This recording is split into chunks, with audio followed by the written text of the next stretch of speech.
Kawawa siya, kawawa sila, kawawa tayo. Kailan nga ba natin sinasabi ito patungkol sa isang tao? Papaano nga ba natin natatawag na kawawa ang isang tao?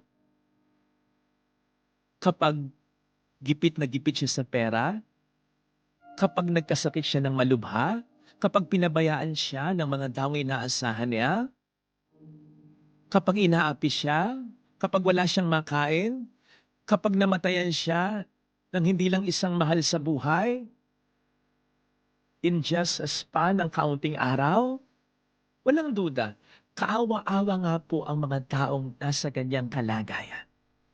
Walang duda na ayaw nating malagay sa kalagayan nila. Pero hindi nga kaya mas lalabas na kaawa-awa kaya sa mga ito, ang mga taong masasabihan ng Panginoon na sa Aba ninyo.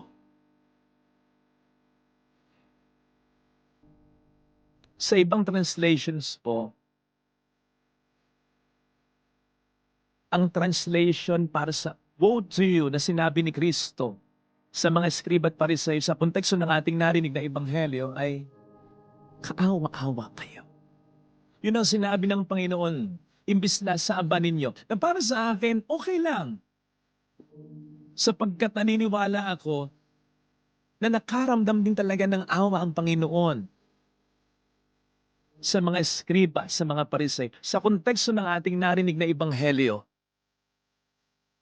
naaawa din siya sa kanila. Yun nga lamang yung awa niya, may nakaamba ng parusa sa kanila kung patuloy pa rin sila sa pagiging makasalanan nila.